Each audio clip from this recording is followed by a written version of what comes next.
അസ്സലാമലൈക്കും dear friends, ഇന്നത്തെ നമ്മുടെ സ്പെഷ്യൽ ഒരു വെറൈറ്റി റെസിപ്പിയാണ്. നമ്മുടെ ഈ വീഡിയോ കണ്ടുകൊണ്ടിരിക്കുന്ന സമയത്ത് നിങ്ങൾക്ക് ഇഷ്ടപ്പെടുകയാണെങ്കിൽ ഒന്ന് ലൈക്ക് ചെയ്തേക്കണേ. അതുപോലെ തന്നെ നമ്മുടെ ഈ ചാനൽ ആദ്യമായിട്ട് കാണുന്നവരും ഇതുവരെയും സബ്സ്ക്രൈബ് ചെയ്യാത്തവരും പ്ലീസ് ഒന്ന് സബ്സ്ക്രൈബ് ചെയ്തേക്കണേ. ഞാനിടുന്ന വീഡിയോസ് ഉടനടി കിട്ടുന്നതിനായി സബ്സ്ക്രൈബ് ബട്ടന്റെ തൊട്ടടുത്ത് കാണുന്ന ബെല്ലൈക്കൺ കൂടി ക്ലിക്ക് ചെയ്തിട്ട് ഓൾ എന്ന ഓപ്ഷൻ എനേബിൾ ചെയ്യാനും മറക്കല്ലേ. ആദ്യം തന്നെ ഒരു ബൗളിൽ 250 ml കപ്പിന് 1 കപ്പ് ഗോതമ്പ് പൊടിയും 1/2 കപ്പ് മൈദയും കൂടി ഇട്ട് കൊടുക്കാം. ഇനി ഇതിലേക്ക് ആവശ്യത്തിനുള്ള ഉപ്പിട്ട് കൊടുക്കാം. ഞാനിപ്പോൾ ഒരു 1/4 ടീസ്പൂൺ ഉപ്പാണ് ഇട്ട് കൊടുക്കുന്നത്.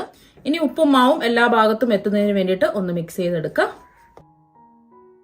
ഇനി ഇതിലേക്ക് ആവശ്യത്തിന് വെള്ളം ഒഴിച്ച് ഈ മാവൊന്ന് കുഴച്ചെടുക്കാം. ഞാനിപ്പോൾ 250 ml കപ്പിന് 1 കപ്പ് വെള്ളമാണ് എടുത്തിട്ടുള്ളത്. ആദ്യം ഒരു 1/4 കപ്പ് ഒഴിച്ച് ഒന്ന് കുഴച്ച് നോക്കിയതിന് ശേഷം വേണമെന്നുണ്ടെങ്കിൽ വീണ്ടും വെള്ളം ഒഴിച്ച് ഈ മാവൊന്ന് കുഴച്ചെടുക്കാം.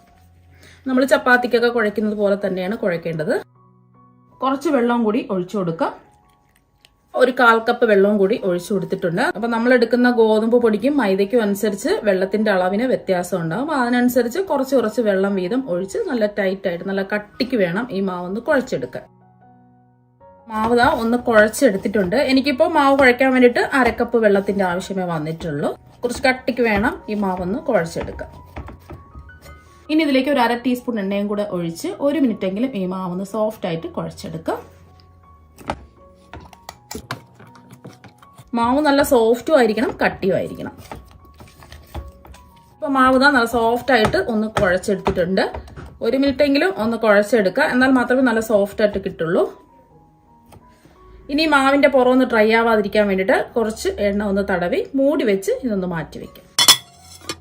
ഇപ്പൊ മാവ് റെസ്റ്റ് ചെയ്യാൻ വെച്ചിട്ട് ഒരു 5 മിനിറ്റ് ഒക്കെ കഴിഞ്ഞിട്ടുണ്ട്. ഇപ്പൊ മാവ് നല്ല സോഫ്റ്റ് ആയിട്ട് വന്നിട്ടുണ്ട്. മാവ് നല്ല സോഫ്റ്റും ആണ്, കട്ടിയാണ്. ഒന്നും കൂടെ ഒന്ന് കുഴച്ചെടുക്കാം. ഒന്നുകൂടി ഒന്ന് കുഴച്ചെടുത്തിട്ടുണ്ട്. ജസ്റ്റ് ഒന്ന് കുഴച്ചെടുത്താൽ മതിയാവും. ഇനി ഇതിൽ നിന്നും കുറച്ച് മാവ് എടുക്കാം. ഒരു നാരങ്ങ വലുപ്പത്തിൽ അത്രയും മാവ് എടുക്കുക. മാവ് ഇതുപോലെ ഒന്ന് ഉരുട്ടിയെടുക്കുക. നമ്മൾ എടുക്കുന്ന എല്ലാ ഉരുളകളും ഒരേ വലുപ്പത്തിലായിരിക്കണം.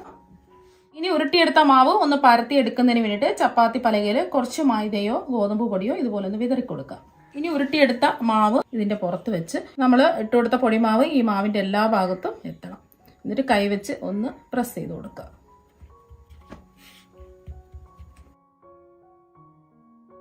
ഇനി ഇതൊന്ന് പരത്തിയെടുക്കാം. നമ്മൾ ചപ്പാത്തിക്കൊക്കെ പരത്തുന്നത് പോലെ അത്രയും കനം കുറച്ച് പരത്തരുത്.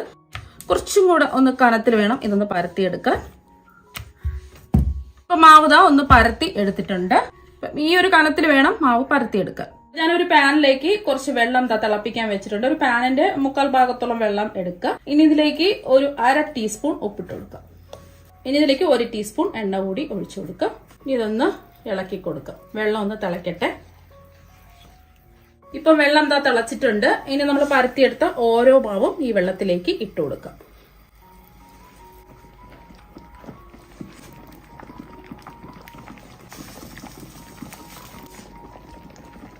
പരത്തിയെടുത്ത എല്ലാ മാവും വെള്ളത്തിലേക്ക് ഇട്ട് കൊടുത്തിട്ടുണ്ട്. നമ്മൾ ചുട്ടെടുക്കുകയല്ല ചെയ്യുന്നത്, അല്ലെങ്കിൽ എണ്ണയിലിട്ട് പൂരിയൊക്കെ ഉണ്ടാക്കുന്നത് പോലെ ഫ്രൈ ചെയ്തുമല്ല എടുക്കുന്നത്. വെള്ളത്തിലിട്ട് ഒന്ന് വേവിച്ചെടുക്കുകയാണ് ചെയ്യുന്നത്. ഫ്ലെയിം കൂട്ടി വെച്ച് കൊടുക്കുക.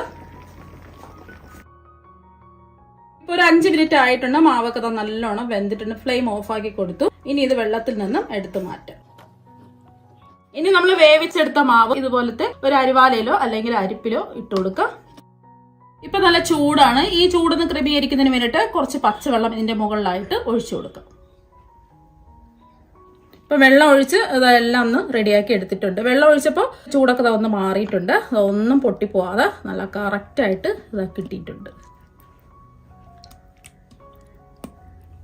അഥവാ പൊട്ടിപ്പോയാലൊന്നും കുഴപ്പമൊന്നുമില്ല. ഇനി ഇത് ഓരോന്നായിട്ട് ഒരു പാത്രത്തിലേക്ക് മാറ്റാം. ഇപ്പൊ ഇതിന്റെ ചൂടൊക്കെ മാറി ഒന്ന് ഡ്രൈ ആയി കിട്ടിയിട്ടുണ്ട്. അപ്പൊ അതാ ഒരെണ്ണം ഒരു ചപ്പാത്തി പലകയിൽ വെച്ച് കൊടുത്തിട്ടുണ്ട്. ഇതുപോലെ ഒന്ന് റോൾ ചെയ്തെടുക്കാം. ഇനി റോൾ ചെയ്തെടുത്ത മാവ് ചെറുതായിട്ടൊന്ന് കട്ട് ചെയ്തെടുക്കാം.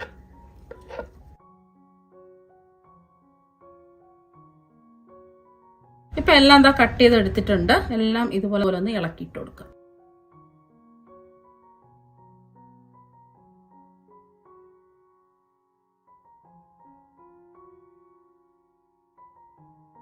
റോൾ ചെയ്ത് കട്ട് ചെയ്തെടുക്കുകയോ അല്ലെങ്കിൽ ഈ രീതിയിൽ കട്ട് ചെയ്തെടുക്കുകയോ ചെയ്യുക. ഇപ്പൊ ഇപ്പോൾ എല്ലാം ഒന്ന് കട്ട് ചെയ്തെടുത്തിട്ടുണ്ട്. ഇനി ഇത് പരസ്പരം ഒട്ടിപ്പിടിക്കാതിരിക്കാൻ വേണ്ടിയിട്ട് 1 ടീസ്പൂൺ എണ്ണ ഇതിന്റെ പുറത്തേക്ക് ഒഴിച്ചു കൊടുക്കാം. ഒന്നെല്ലാം കൂടിയിട്ട് ഒന്ന് യോജിപ്പിച്ചെടുക്കാം. എല്ലാ ഭാഗത്തും എണ്ണ എത്തണം, അല്ലെങ്കിൽ ഇത് പരസ്പരം ഒട്ടിപ്പിടിക്കും. അപ്പോൾ അതെല്ലാ ഭാഗത്തും എണ്ണതാ ആയിട്ടുണ്ട്. ഇനി ഇത് മാറ്റി വയ്ക്കാം. ഇനി ചൂടായി കിടക്കുന്ന ഒരു പാനിലേക്ക് 1 ടേബിൾ സ്പൂൺ എണ്ണ ഒഴിച്ചു കൊടുക്കാം. വെളിച്ചെണ്ണ ഒഴിച്ച് ഏത് ഓയിൽ വേണമെങ്കിലും എടുക്കാവുന്നതാണ്. ഇനി ചൂടായി കിടക്കുന്ന എണ്ണയിലേക്ക് 5 വെളുത്തുള്ളി അല്ലി ഇതുപോലെ നീളത്തിൽ കട്ട് ചെയ്തതും ചെറിയൊരു പീസ് ഇഞ്ചി ഇതുപോലെ നീളത്തിൽ കട്ട് ചെയ്തും കൂടി ഇട്ട് കൊടുക്കാം. ഇതിന്റെ പച്ചമണം പോകുന്നത് വരെ ഒന്ന് ഇളക്കി കൊടുക്കാം. മീഡിയം ടു ഹൈ ഫ്ലെയിം വേണം വെക്കാൻ വേണ്ടിയിട്ട്. ഫ്ലെയിം കുറച്ചിടരുത്.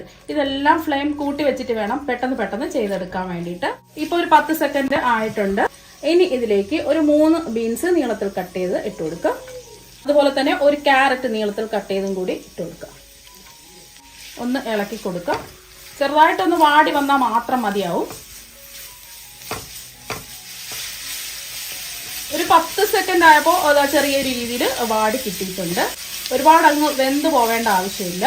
ഇനി ഒരു സവാളയുടെ പകുതി നീളത്തിൽ കട്ട് ചെയ്തതും കുറച്ച് ക്യാബേജ് കട്ട് ചെയ്തും കൂടി ഇട്ട് കൊടുക്കാം. ഒന്ന് ഇളക്കി കൊടുക്കാം. വീണ്ടും ഒരു 10 സെക്കൻഡ് ഇളക്കി കൊടുത്തതിന് ശേഷം എരിവിന് വേണ്ടിയിട്ട് 2 പച്ചമുളക് നീളത്തിൽ കട്ട് ചെയ്തും കൂടി ഇട്ട് കൊടുക്കാം. ഒന്ന് ഇളക്കി കൊടുക്കാം. പച്ചമുളകും കൂടി ഇട്ട് ഒന്ന് ഇളക്കി കൊടുത്തതിന് ശേഷം ഒരു ക്യാപ്സിക്കം നീളത്തിൽ കട്ട് ചെയ്തും കൂടി ഇട്ട് ഒന്ന് ഇളക്കി കൊടുക്കാം. ഇപ്പോൾ എല്ലാം എന്താ ഒന്ന് ഇളക്കി കൊടുത്തിട്ടുണ്ട്. പെട്ടെന്ന് ചെയ്തെടുക്കുക. ഈ പച്ചക്കറി ഒന്നും വേവേണ്ട ആവശ്യമില്ല. ഒന്ന് ജസ്റ്റ് ഒന്ന് വാടി കിട്ടിയാൽ മാത്രം മതി. ഇനി ഇതിലേക്ക് ഒരു 1/2 ടീസ്പൂൺ മുളക് പൊടിയും, ഇത് കാശ്മീരി മുളക് പൊടിയാണ്. സാധാരണ മുളക് പൊടിയാണെന്നുണ്ടെങ്കിൽ ഒരു 1/4 ടീസ്പൂൺ ഒക്കെ എടുത്താൽ മതിയാവും. 1 ടീസ്പൂൺ ചില്ലി ഫ്ലേക്സും കൂടി ഇട്ട് കൊടുക്കും. ചതച്ച മുളകാണ്, ഉണ്ടെങ്കിൽ ഇട്ട് കൊടുക്കുക. അല്ലെങ്കിൽ മുളക് പൊടി തന്നെ ഒരു 1/4 ടീസ്പൂൺ കൂടി ഇട്ട് കൊടുത്താൽ മതിയാവും. അതുപോലെ തന്നെ ഒരു 1/2 ടീസ്പൂൺ കുരുമുളക് പൊടിയും കൂടി ഇട്ട് കൊടുക്കാം. ഇളക്കി കൊടുക്കാം. ഈ പൊടിയുടെ ഒരു പച്ചമണം പോകുന്നത് വരെ ഒരു 5 സെക്കൻഡ് ഒക്കെ ഒന്ന് ഇളക്കി കൊടുത്താൽ മതിയാവും. ഇപ്പോൾ ഒന്ന് ഇളക്കി കൊടുത്തിട്ടുണ്ട്. ഇനി ഇതിലേക്ക് 1 ടീസ്പൂൺ ചില്ലി സോസും കൂടി ഒഴിച്ചു കൊടുക്കുക. ഇനി 1 ടീസ്പൂൺ സോയ സോസും കൂടി ഒഴിച്ചു കൊടുക്കുക. സോയ സോസിന്റെ ടേസ്റ്റ് ഇഷ്ടമാണെന്നുണ്ടെങ്കിൽ 2 ടീസ്പൂൺ വരെ ഒഴിച്ചു കൊടുക്കാവുന്നതാണ്. ഇനി നമ്മൾ ചേർത്ത് കൊടുക്കുന്നത് 1 ടേബിൾ സ്പൂൺ ടൊമാറ്റോ കെച്ചപ്പാണ്. ടൊമാറ്റോ സോസോ ടൊമാറ്റോ കെച്ചപ്പോ എന്തെങ്കിലും 1 ടേബിൾ സ്പൂൺ ഒഴിച്ചു കൊടുക്കാം. ഇനി ഇതെല്ലാം കൂടിയിട്ട് ഒന്ന് ഇളക്കി യോജിപ്പിച്ചെടുക്കാം. നമ്മൾ ഉപ്പൊന്നും ചേർത്തിട്ടില്ല. സോയ സോസിൽ ഉപ്പുണ്ട്. അപ്പൊ അത് നോക്കിയിട്ട് വേണം ഉപ്പ് ചേർത്ത് കൊടുക്കാൻ. ഇനി ഒരു 1/4 ടീസ്പൂൺ ഉപ്പ് ചേർത്ത് ഇതൊന്ന് ഇളക്കി കൊടുക്കാം. ഇനി ഇതിലേക്ക് ഒരു നാരങ്ങയുടെ പകുതി നാരങ്ങ ഒന്ന് പിഴിഞ്ഞ് ഒഴിച്ചു കൊടുക്കാം. നാരങ്ങ നീരില്ലാന്നുണ്ടെങ്കിൽ 1 ടീസ്പൂൺ വിനാഗിരി ഒഴിച്ചു കൊടുത്താലും മതിയാവും. ഇനി എല്ലാം ഒന്ന് യോജിപ്പിച്ചെടുക്കാം. ഇനി ഇതിലേക്ക് മാവ് പരത്തിയെടുത്ത് വേവിച്ച് കട്ട് ചെയ്തെടുത്തിട്ടുള്ളത് ഇതിലേക്ക് മുഴുവനും അങ്ങിട്ട് കൊടുക്കാം. എണ്ണ തടവി വെച്ചതുകൊണ്ട് പരസ്പരം ഒട്ടിപ്പിടിച്ചിട്ടൊന്നുമില്ല. ഇനി 2 സ്പാച്ചില വെച്ചിട്ടോ അല്ലെങ്കിൽ തടുത്ത് വെച്ചിട്ടോ ഇതുപോലെ ഒന്ന് യോജിപ്പിച്ചെടുക്കാം. പൊടിഞ്ഞു പോവാത്ത രീതിയിൽ ഇതുപോലെ പതുക്കെ മെല്ലെ ഒന്ന് പൊടിഞ്ഞു പോവാത്ത രീതിയിൽ ഇതുപോലെ മെല്ലെ ഒന്ന് 2 സ്പാച്ചില വെച്ചോ അല്ലെങ്കിൽ തടുത്തവി വെച്ചോ ഇതുപോലെ ഒന്ന് മിക്സ് ചെയ്തെടുക്കാം.